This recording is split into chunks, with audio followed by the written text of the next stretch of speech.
Okay, so far we've been working largely with no set tempo, if you like. We're more soundscape designing the soundtrack, and what I should have mentioned that we should ideally put the view here not to be bars and beats but hours, minutes and seconds when we're more working in a time-based frame, hours, minutes, seconds, frames. And in terms of locking to the grid, there is a smart tool that's normally used when we're in music mode.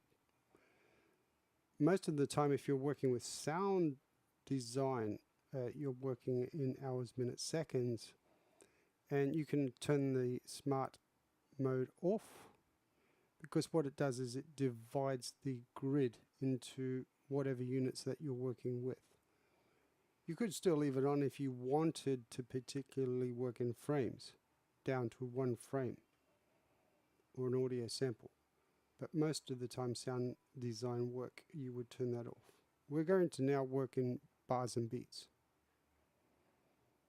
Bars and beats. Okay, so if I drag this all the way over here, it's bar 1, beat 1.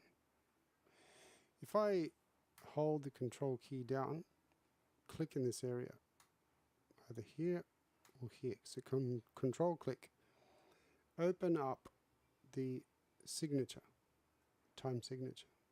We have 4 beats per bar. 4/4 means 4 quarter notes, or a pulse of 1, 2, 3, 4, 1, 2, 3, 4, like that. So we'll come back to that. But again, control click, you can see the arranging tool or other tools in the main, if you like, hierarchical structure of the software. Transposition, so we can transpose keys later. So that's more of a topic later. Tempo, map. Tempo is something that we will use now. Setting the speed of the music. So again, we're working in bars and beats. We will turn the snap on, smart tool. We can, let's put it to a beat, which will be each subdivision here that you can see.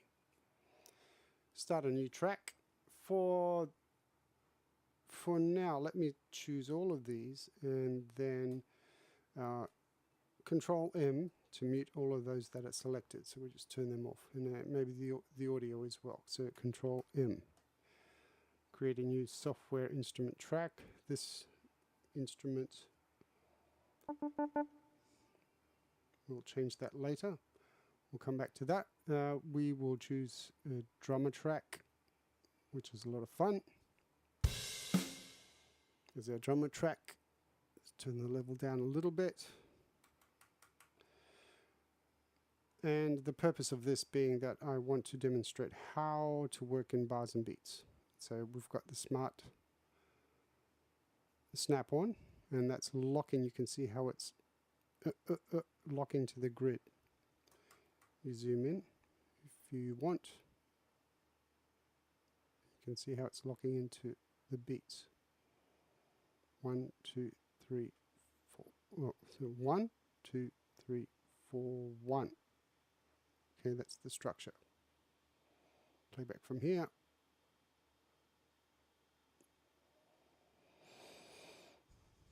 There's the loop when it's yellow. So with the drummer, if I just chop this up. So again, it's very important to work in bars and beats when you're using a generative instrument like the drummer.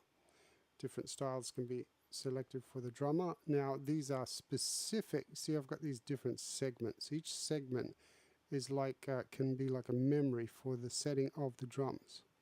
So if I wanted a simple beat just with a kick drum, bang, then my song to start here, or my music to start.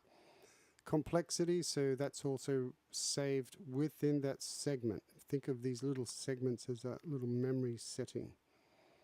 Let's make it, let's go from just a kick to a kick and a hi-hat. So something very simple.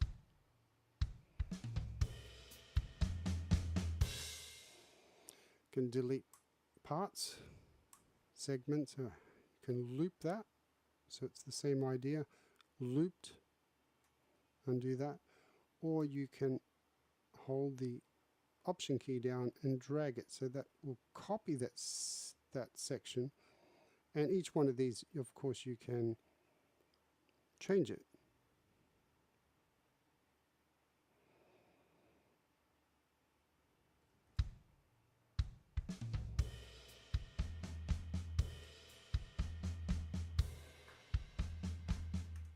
Yeah, so all these other parameters, they can be all varied. So you can, for example, go from hi-hat here to toms with no kick. So this segment will just have the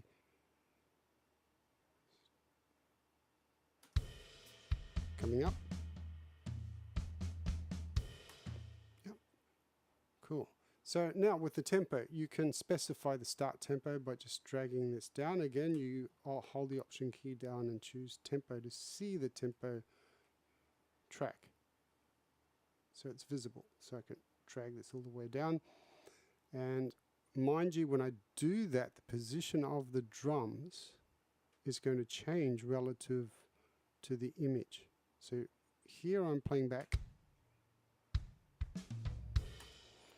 Now, when I change the tempo, so this is on bar 7. So when I change the tempo, let's bring it down further. Now look, it's still playing at bar 7, but observe where the pitcher start is. Now it's here. So I'll just undo, which will be undoing the tempo setting. And now the image would start here. Redo by Shift Command Z.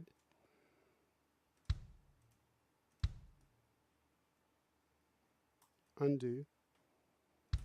So with the tempo changing in my tempo set at 99, it plays back. Bar 7 plays back when you see his back. Change the tempo. Let's increase it quite a bit. Bar 7 now plays back when you see her face. So that's very important to be conscious of. The tempo tool is very, very important. You may feel a certain mood is required at a certain tempo.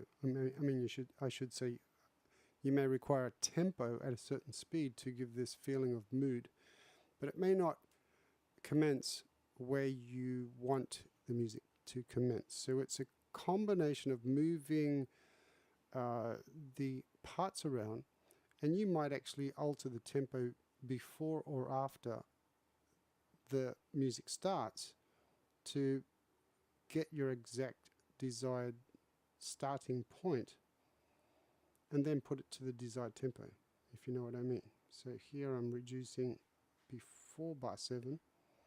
I'm also changing when bar 7 plays back in respect of the timeline.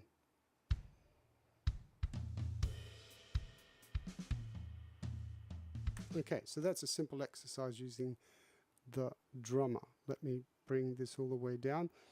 And what I'll demonstrate next is actually using a different virtual instrument, not the drummer, but another one.